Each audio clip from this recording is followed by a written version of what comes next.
Distinguished guests, please take your seats. Thank you.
Good afternoon, everyone, and welcome to Camp David.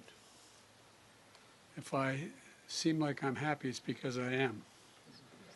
This has been a great, great meeting.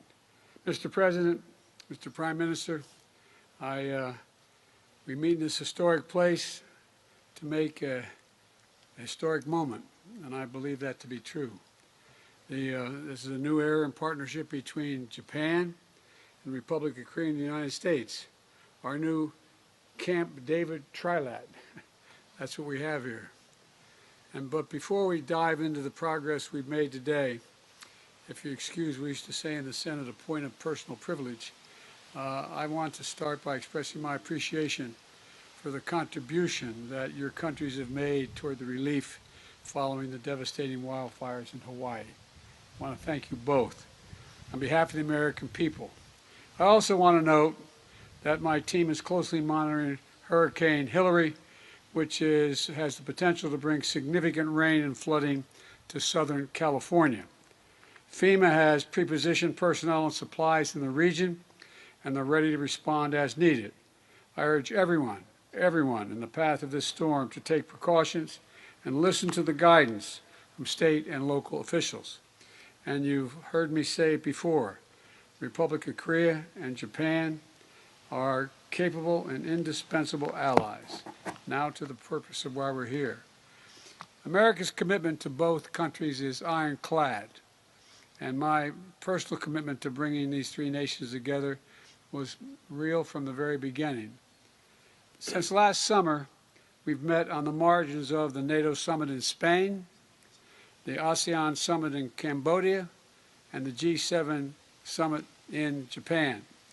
Today, we've made history with the first ever standalone summit between the leaders of our three countries, as well as our commitment to meet together on the leader level annually and to have all our relative cabinet member people meet on a regular basis from this point on. Not just this year, not next year, forever. That's the intention. And so I want to recognize the important work that both of you have done and the political courage, and I mean this sincerely, the political courage that you both demonstrated to resolve difficult issues that have stood in the way for a long time of a close relationship between Japan and Korea and with the United States. Your leadership, with the full support of the United States, has brought us here because each of you understands that our world stands at an inflection point. A point where we're called to lead in new ways, to work together, to stand together. And today I'm proud to say our nations are answering that call. First, we're elevating our trilateral defense collaboration to deliver an Indo-Pacific region that includes launching annual multi-domain military exercises, bringing our trilateral defense cooperation to unprecedented levels. We're doubling down on information sharing, including on the DPRK's missile launches and cyber activities, strengthening our ballistic missile defense cooperation, and critically, we've all committed to swiftly consult with each other in response to threats to any one of our countries from whatever source it occurs.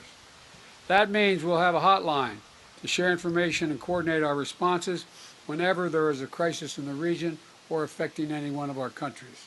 And today, we've all reaffirmed our shared commitment to maintaining peace and stability in the Taiwan Straits and addressing economic coercion. We're going to continue to counter threats from the DPRK, including cryptocurrency money laundering to the tune of billions of dollars, potential arms transfer in support of Russia's brutal war against Ukraine. And together, we're going to stand up for international law, freedom of navigation, and the peaceful resolution of disputes in the South China Sea. Second, we're expanding our economic cooperation to build an Indo-Pacific that is peaceful and prosperous. Today, we've committed to launch a new, what we call a supply chain early warning system, a supply chain early warning system pilot, and which will alert our nations to disruptions of certain products and materials like critical minerals or batteries, so we can get ahead of the issues as they appear with the experience that we've experienced during the pandemic. Excuse me, this is falling off. There you go. And building on the G7-led Partnership for Global Infrastructure and Investment, we're deepening cooperation between our development finance institutions to mobilize more financing for quality infrastructure and secure communications technology to help low-income and middle-income countries throughout the region take on the challenges that matter most to their people. And finally, our partnership is about building a better future for our people. That's why we're deepening our cooperation on global health and launching a trilateral expert exchange in support of the U.S. Cancer Moonshot Initiative. That's going to, I believe, change cancer as we know it. It matters a great deal to me and to families all across our 3 countries. In the United States, we are revolutionizing the way we do cancer research, and together, the 3 of us, I'm confident we can harness our shared spirit of innovation and end cancer as we know it. We're also launching a new collaboration between our national laboratories and advance our science knowledge and technological capabilities together. As we do, we'll work in lockstep to set the standards for safe, secure, and trustworthy emerging technology, including artificial intelligence, which a lot of work has to be done on. Let me close with this. Mr. President, Mr. Prime Minister, this is the first summit I've hosted at Camp David as President. I can think of no more fitting location to begin our next era of cooperation, a place that has long symbolized the power of new beginnings and new possibilities. In the months and years ahead, we're going to continue to seize those possibilities together, unwavering in our unity and unmatched in our resolve. This is not about a day, a week, or a month. This is about decades and decades of relationships that we're building. Mr. Prime Minister, Mr. President, I want to thank you for your leadership, and I say it again, for your courage that brought us together. And I look forward to working with both of you ahead. Now I will yield to, who am I yielding to? Distinguished guest, the President of the Republic of Korea. We needed the voice of God to tell us that. First of all, I'd like to thank President Biden for his warm hospitality. It is a great pleasure to visit Camp David along with Prime Minister Kishida. Camp David is a site that bears historical significance where important diplomatic decisions were made at critical junctures of modern history. In order to respond to today's unprecedented poly-crisis, the ties between our 3 countries, which are the most advanced liberal democracies in the region and major economies leading advanced technology and scientific innovation, are more important than ever.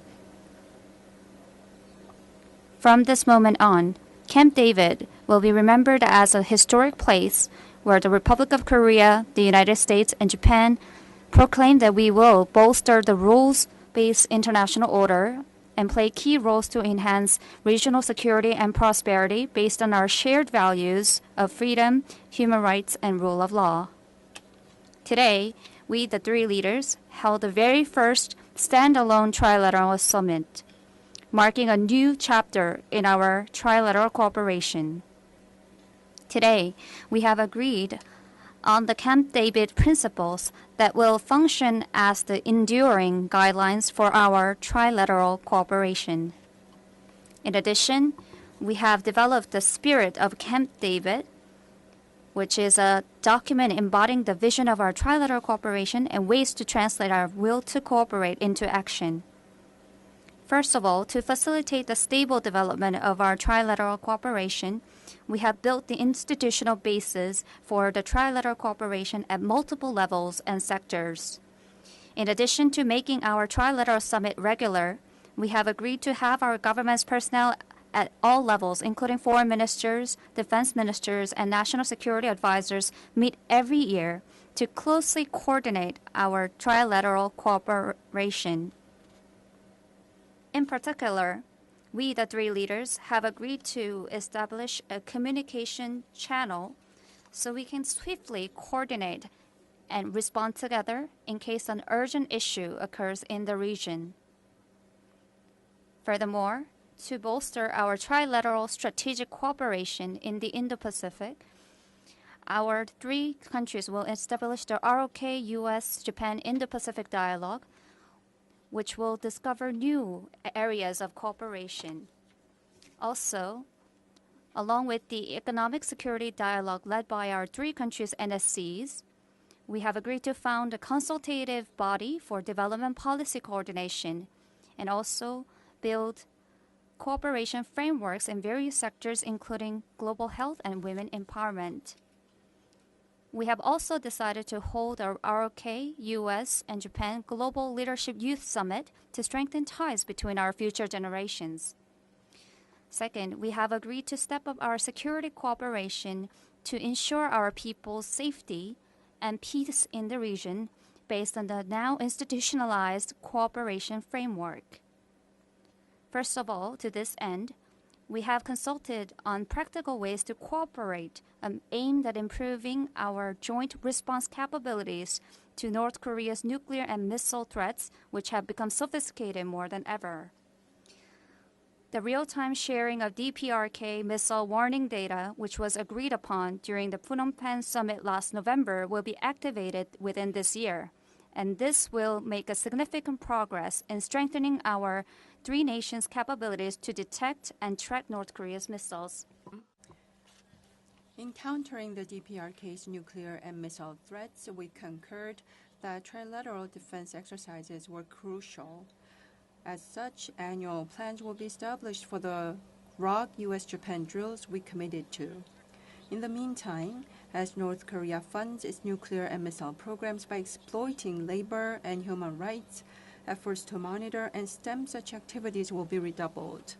To deter the DPRK's illicit funding activities, a new trilateral working group on DPRK cyber activities will be established. Moreover, Korea, the US, and Japan, in their pursuit of Indo-Pacific strategies, oppose any unilateral attempts to change the status quo by force. Respect for sovereignty, territorial integrity, the peaceful settlement of disputes, among others, undergird a rules-based international order that we resolve to safeguard by intensifying our collaboration. As part of such endeavors, our three nations agreed to support ASEAN and Pacific Island countries with their maritime security capacity building efforts. Furthermore, to help Ukrainians regain freedom and pursue reconstruction, we are determined to increase our three-way coordination.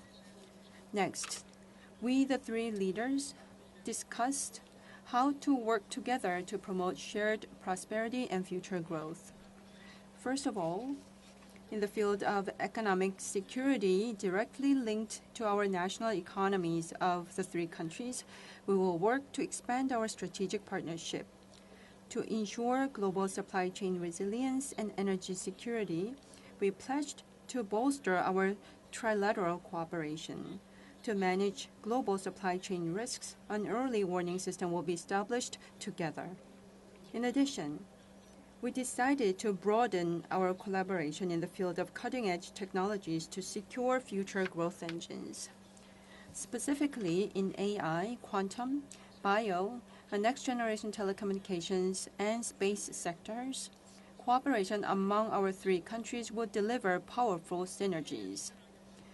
Korea, the U.S., and Japan committed to have their national laboratories expand joint R&D and personnel exchanges, providing a cornerstone for the three countries' leadership in science and technology innovation. Moreover, for the sake of shared prosperity in the Asia-Pacific, in line with the needs of ASEAN and Pacific Island countries, effective support measures will be sought and implemented collectively. Today, we, the three leaders, affirmed our commitment to the trilateral partnership towards a new era and possibilities thereof. Grounded in the core values of freedom, human rights, and the rule of law, a strong alliance of values among Korea, the U.S., and Japan will help build a world that's more peaceful and prosperous by serving as a sturdy foundation. Mr. President, I thank you once again for your hospitality. Next time, I hope that we will be reunited in the Republic of Korea. Thank you. Distinguished guests, the Prime Minister of Japan. President. Thank you. First of all, in Maui, Hawaii, wildfires caused devastating damage.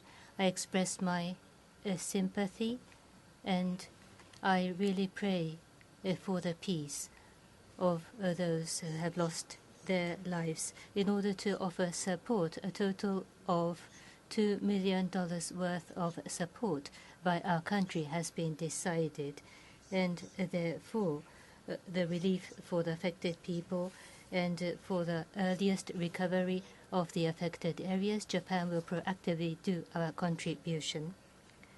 Today, I have visited Camp David, and the three of us have spent a truly meaningful time. I express my heartfelt gratitude to Joe for the kind invitation. Together with Joe and President Yoon, this has been a precious opportunity for myself to further deepen the relationship of trust and confidence. For the first time ever, instead of in the sidelines of multilateral conferences, we have held the Trilateral Summit on a stand-alone basis. Here at Camp David, numerous historical meetings have taken place, and it is a huge honor to have printed a fresh page in its history with this meeting. The foundation of the trilateral collaboration are the solid, firm, bilateral relationships. The three of us have understood this more than anyone else and have executed our understanding in practice. In January this year, I visited the United States, and later President Yoon visited Japan in March, and then to the U.S. in April. And in May, I myself traveled to South Korea, and we have bolstered our mutual relationship. At the moment, the free and open international order based on the rule of law is in crisis. Due to Russia's aggression of Ukraine, the international order is shaken from its foundation. The unilateral attempts to change the status quo by force in the East and South China Seas are continuing, and the nuclear and missile threats of North Korea is only becoming ever larger. Under such circumstances, to make our trilateral strategic collaboration blossom and bloom is only logical and almost inevitable, and is required in this era. The three of us here today declare our determination to pioneer the new era of Japan-US ROK partnership. How we will advance the cooperation of our three countries going forward. I will discuss from three perspectives.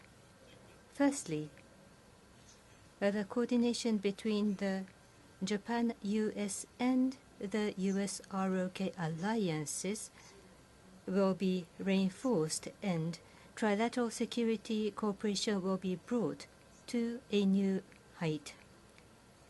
At this meeting, we agreed to hold the Japan-US-ROK multi-domain joint exercises on an annual basis. Furthermore, regarding the real-time sharing of North Korea's missile warning information that we agreed last November, the initial steps have been implemented, and an important first step has been advanced towards the launch of the mechanism by the end of the year. We also agreed on the establishment of the working group on North Korea's cyber activities considered to be the source of finance for nuclear and missile development, and on other matters. The second point is the promotion of cooperation between the United States, Japan, and South Korea, and the expansion of their areas of cooperation. Regarding the response to North Korea, in addition to strengthening regional deterrence and response capabilities, the three countries agreed to strengthen cooperation for the full implementation of sanctions and to work closely together in the UN Security Council, where all three countries will be members in 2024.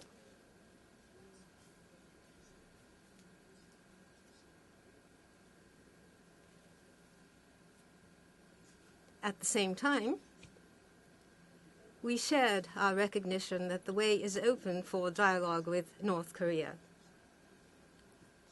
I then stated that the abduction issue is a humanitarian issue with time constraints, and once again received the strong support of Joe and President Yoon for the immediate resolution of this matter. We also agreed to work together through the Indo-Pacific dialogue and the development of cooperation to realize a free and open Indo-Pacific, and in particular to coordinate capacity building support in the domain of maritime security, particularly with regard to ASEAN and Pacific Island countries. Furthermore, we agreed to promote cooperation in the field of economic security, including critical and emerging technologies and supply chain resilience. Third, developing a framework for trilateral cooperation. This will create a foundation for continuous and stable enhancement of coordination among the three countries. After confirming that the three countries will promote multi-layered cooperation at all levels, it was agreed that the trilateral summit meeting will be held at least once a year.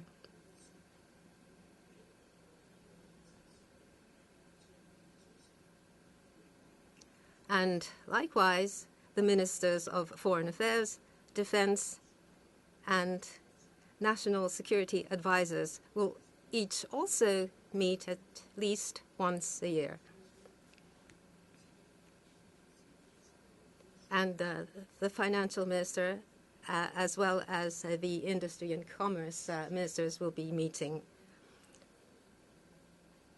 We will consider the Camp David principles issued today at a historic turning point for the international community to be a new compass for trilateral cooperation, and we will vigorously implement the concrete cooperation outlined in the Camp David statement of Japan, ROK, and U.S. on our partnership, together with Joe and President Yoon, we will continue to work to further strengthen the strategic partnership between the three countries in order to safeguard a free and open international order based on the rule of law. Thank you. Thank you. Now we have time for questions. President Biden, please select your reporter first. Amir, the AP. Thank you, Mr. President. I have a question for each of the leaders. It'll be brief but related.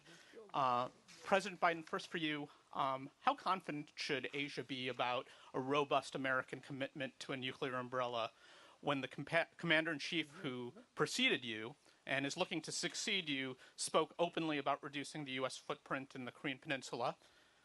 President Yoon, how much confidence can Japan and the U.S. have about Seoul's long-term commitment to rapprochement when polls show the solid majority of Korea disapproves of your handling and mending of the forced labor issue? And Prime Minister Kishida, what assurances can you give to your country's citizens who fear bolstering your security cooperation in this matter could lead to the country into an economic Cold War with China? And if you'll indulge me, Mr. President, on a domestic matter, what is your reaction to the special counsel appointment last week into your son? Thank you. Well, first of all, look, there's not much, if anything, I agree on with my predecessor on foreign policy. His America First policy, walking away from the rest of the world, has made us weaker, not stronger. America's strong with our allies and our alliances, and that's why we will endure. And it's a strength that, quite frankly, increases all of three of our strengths. This is just about one summit. What makes today different is it actually launching a series of initiatives that are actually institutional changes in how we deal with one another. And security cooperation, economic cooperation, technology cooperation, development cooperation, consultation exercises, and all of this will create our own momentum, I believe, year by year, month by month, to make the relationship stronger and more certain to remain, to be in place. And with regard on these results, I think are going to keep it going, and I think are going to benefit all our countries. And with regard to the second question, I have no comment on any investigation that's going on. That's up to the Justice Department, and that's all I have to say.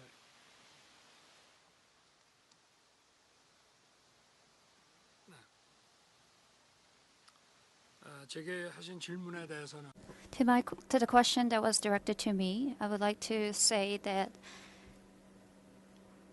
the treaty made between Korea and Japan that was made in 1965 and the following measures by the government and the Supreme Court's ruling in 2015 has some differences, but we have already implemented measures to bridge the gaps among them. And in South Korea, of course, there is public opinion that is opposed to the government's measures like that. However, from a perspective that's forward-looking, strengthening ties and improving relationship between Korea and Japan are important, and there is a shared understanding that this matters to our bilateral relationship as well as our future, and this is something we need to continue working on. Thank you for the question. First of all, at today's meeting, the rules-based international order and activities inconsistent to such rule-based international order and activities, the concerns have been shared, and the rule-based free and open international order must be defended. And going forward, U.S.-Japan ROK strategic collaboration will be reinforced even further. Such endeavors will continue. going forward. Our country and for the surrounding countries, the response capabilities as well as defense capabilities will be bolstered. And by doing so, the lives and livelihood of our population will be protected, and the sense of assurance must be raised. These are the important activities. Having said that, with regard to China, last year in November, there was the Japan-China Leaders Summit, and there was a positive momentum. By maintaining the positive momentum, what has to be asserted will be asserted, and we shall strongly request responsible conduct. And we will continue and accumulate the conversation about multiple issues. We will cooperate with regard to common challenges. Such constructive and stable relationship will be established by mutual effort. That is my administration's consistent policy. Based on this perception towards regional stability, our efforts will continue. Thank you. President Yoon, next question, please.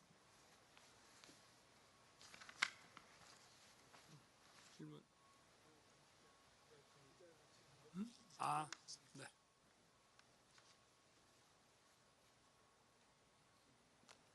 자, 우리 Money Today. Please go ahead and ask a question. The reporter from Money Today, reporter named Jongjin Park, please go ahead with your question. Hi, I'm Jongjin Park of Money Today. First of all, I would like to ask a question to President Yoon Suk Yeol of the Republic of Korea. I heard that you stated that a new chapter has opened in our trilateral cooperation with the two countries. Compared to the previous summits, what would be the most significant outcome that you gained through this summit? And also, from the perspective of our people, what will be the benefit that the people of Korea would feel from these strengthening of ties? And now my question goes to President Biden. During this summit, the issues of detainees or prisoners of wars, and you mentioned that there will be further cooperation in these human rights issues, and you also said you would support the free and peaceful Korean Peninsula and the region. And what kind of shift would there be in your policy, and what kind of specific solutions do you have in these regard? Lastly, I would like to direct my question to Prime Minister Kishida. Today, we had the historic trilateral summit. However, there was much backlash and many concerns in Korea. However, President Yoon showed his political courage to do so. That's the international community's evaluation. However, there are still concerns that Japan is making very passive efforts to resolve our issues that still remain. And also, how would you be able to show your truthful willingness to resolve and improve our bilateral relations going forward? First of all, this trilateral cooperation amongst our three countries has opened a new chapter, and we made that announcement today. To talk about the differences from the past cooperation, for instance, in the past, it was about individual issues that we sought cooperation among ourselves. But now, as we have opened a new chapter in our cooperation for security, economy, science and technology, and development cooperation for the global south, health, and women, across all of these issues, our three countries decided to closely work together, so it's much more comprehensive in nature. Such comprehensive cooperation has been launched by us today because currently we face complicated crisis and the threat from the DPRK. And across the world, we believe that we can together make a contribution to freedom and peace around the world. So that is our foundational understanding and our common and shared interests of the three countries, and not just for exclusionary interests of ourselves. Our interests are well aligned with the universal interests of the members of the global community. That's where we find our shared interests lie. And at the same time, this framework of comprehensive cooperation among our three countries will contribute to global supply chain resilience, global financial market stability, cooperation in the frontier technology sectors and science. Our three countries together have the best-in-class expertise in science and technology, and we are the ones who are implementing liberal democracies. Naturally, progress in science and technologies will bring benefits, tangible benefits to our people, not just in terms of security, but also in terms of economy and science and technology. But what is most important here is not about our own interests only. When we put our forces together, I believe that we can make a contribution to the advancement of freedom and peace in the world. And that is exactly where our interests are aligned. Look, back in May of 2022, I met with the families of the Japanese abductees during my visit, heard their stories, and empathized with them and got a sense of the pain they're feeling. It's real. We know there are many families out there who still wait and worry and wonder. We're not going to forget about them or their loved ones. And there's clear language on this, on our joint statement. The bottom line is this, that we share a common position. We're committed to working together to see the return of all prisoners of war and those who have been abducted and detained. And by the way, one of the things we get asked many times, and I wasn't directly asked but implied, is what makes us think any of this is positive? Success brings success. When other nations see cooperation in the region, they make judgments about would they be better off if they make commitments? Will they move? Think about, as students of history, all of you, and you are, think about how many times successes have generated other successes when you don't anticipate it. And so I just think this is we're not going to forget, we're not giving up, and we're going to continue to make the case for the freedom of all of those detainees.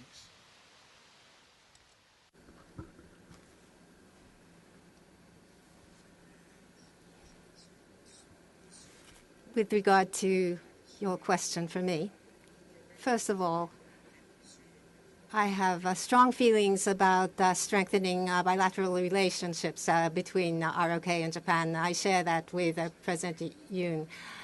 The two countries, in dealing with international challenges, should cooperate.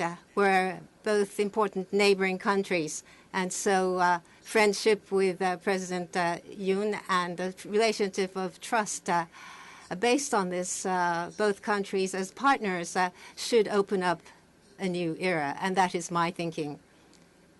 This year, President Yoon came to Japan, and I visited the ROK. At international fora, we have repeated meetings. We have had repeated meetings. And between our two countries, including the economy and security, we've had forward-looking and concrete approaches which were started. It's already in motion dynamically. Economic security dialogue was started, or it has been decided on.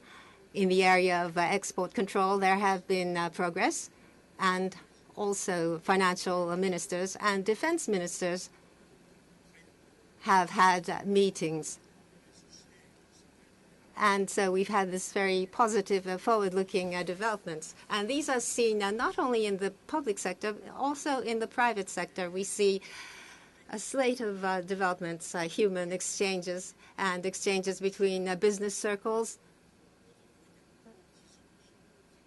We're seeing very active developments in all of these areas, and that is a reality. Going forward,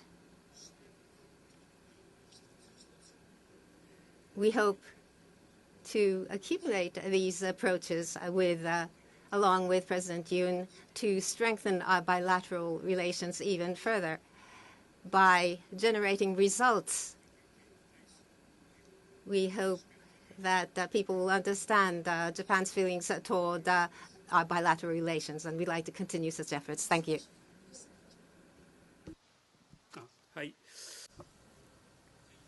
Thank you very much. Then let me see from Kyoto, Tajiri-san, Kyoto News. Tajiri, Kyoto News. At Camp David with history, I do have a question to each of the leaders.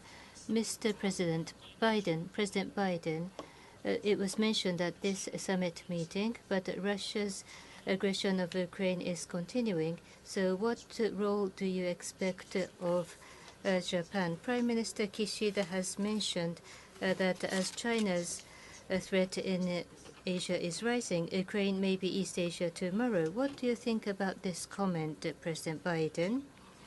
Under the situation in Asia where China's threat is rising, what is the meaning and significance of the trilateral relationship of Japan-US ROK becoming stronger in multiple layers? President Yoon Suk Yeol, I have a question to Your Excellency. North Korea's nuclear missile development is a major security threat to Japan, South Korea, and the U.S. As North Korea's provocations continue to escalate, what is the meaning and significance of the three countries declaring a new era of partnership? Regarding the release of treated water at Fukushima Daiichi nuclear power plant, did Prime Minister Kishida explain the matter at the trilateral or the bilateral summit today?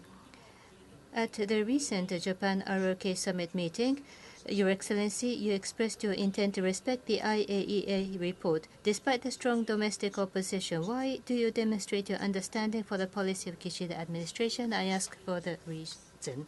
And to Prime Minister Kishida, this is the first time that the Trilateral Summit is held on a standalone basis rather than on the sidelines of international meetings. You have said that the trilateral cooperation will be raised to new heights for the security environment in East Asia, and without the resolution of abduction, North Korea is continuing nuclear missile development. What is the meaning for North Korea?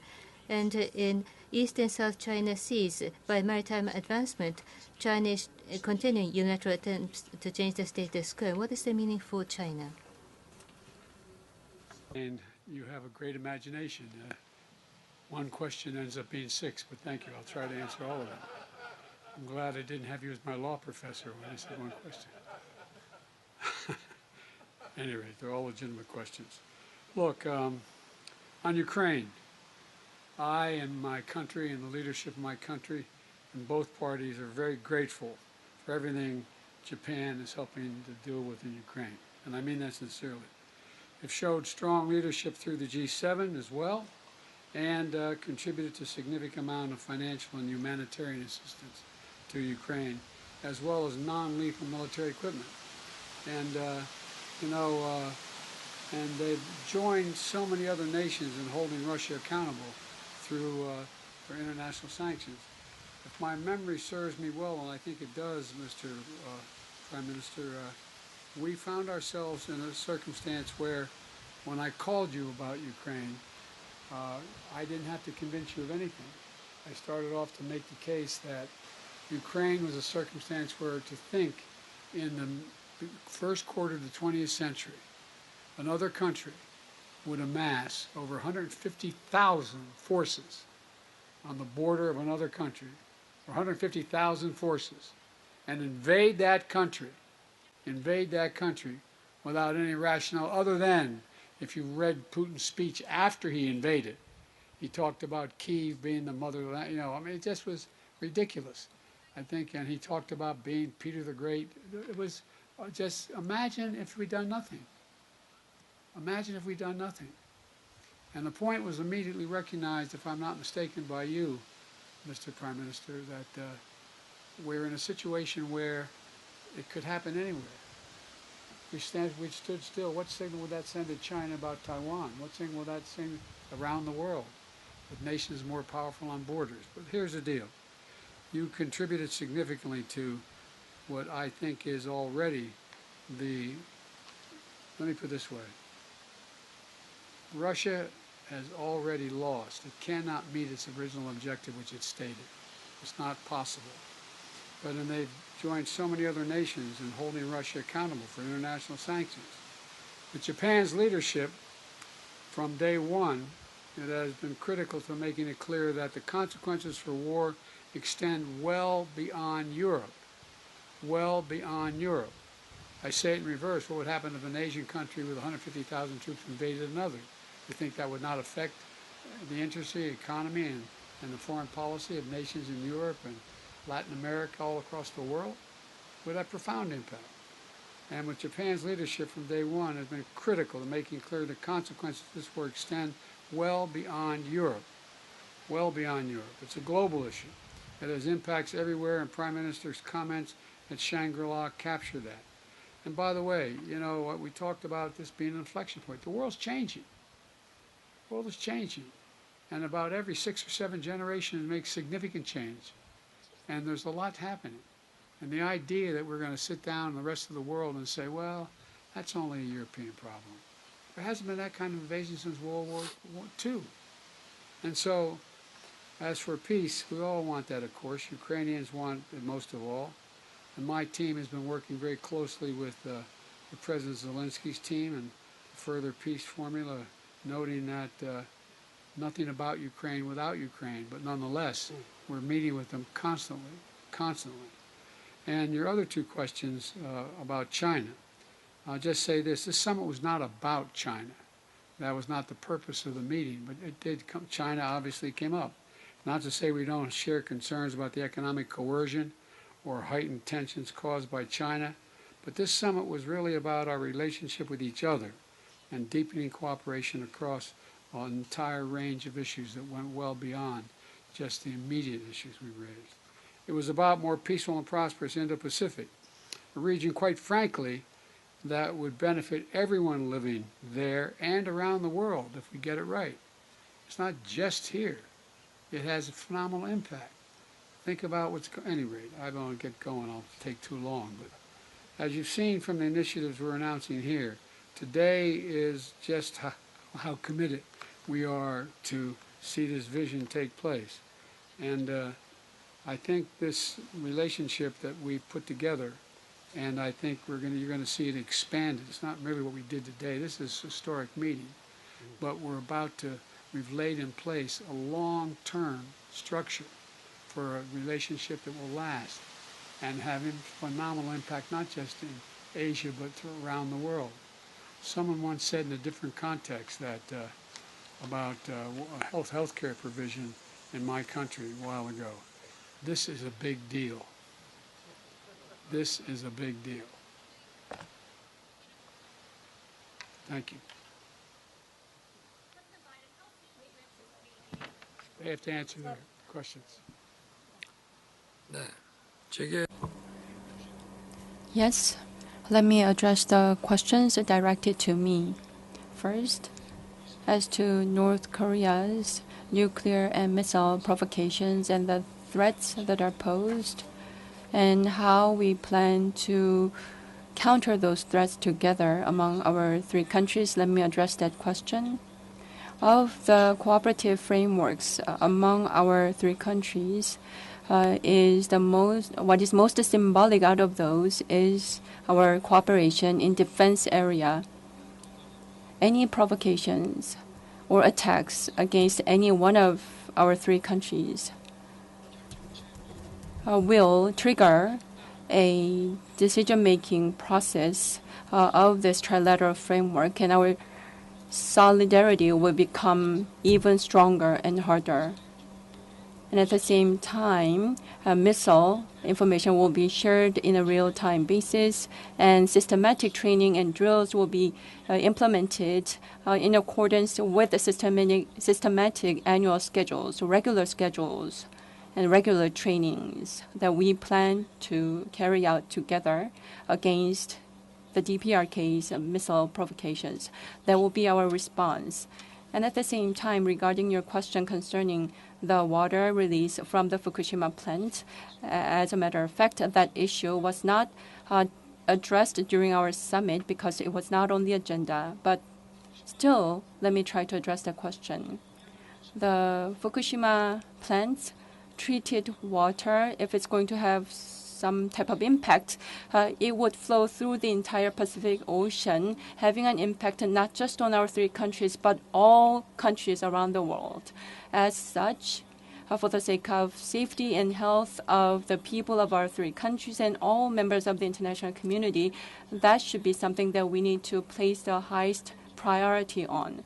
Regarding this treated water based on scientific principles, all of the processing should be carried out accordingly. And at the same time, internationally recognized and reliable IAEA's investigation results are something that we can trust. And I would like to make sure that everything is conducted and carried out in accordance with the procedures established by the IAEA, together with the international community and also together with the Koreans. Transparent data disclosure would be necessary, in my opinion. Thank you. The question to myself, as you mentioned, nuclear and missile development by North Korea or unilateral attempts to change the status quo in the East and South China Seas are ongoing, and the security environment surrounding our three countries, it is becoming increasingly harsh day after day. Under this backdrop, on this occasion, we agreed to enhance the coordination between the U.S.-Japan and the U.S.-ROK alliances and to bring the trilateral security cooperation to new heights. This is indeed the requirement of this era, and by this summit, I am sure that the trilateral security cooperation will further advance and reinforce the regional peace and stability. In particular, with regard to North Korea, we were able to put forward concrete results such as the implementation of annual Japan-US-ROK multi-domain joint exercises and the establishment of a working group to address North Korea's cyber activities.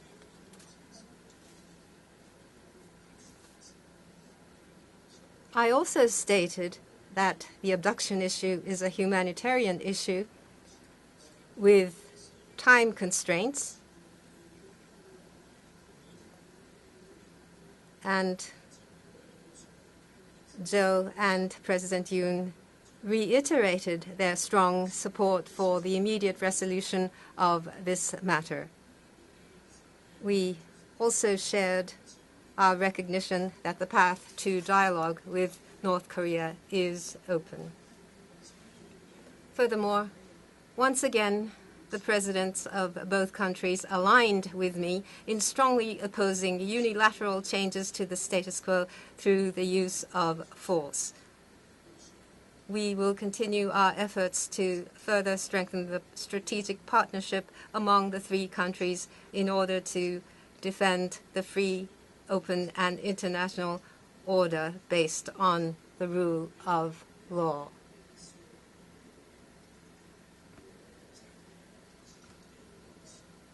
That is all. Thank you. Concludes. I expect and hope to follow up on our conversation on Bali this fall. That's my expectation. Thank you. This concludes our press conference. Please stay seated as the leaders depart, please. Please stay seated. We're winning all the competitions.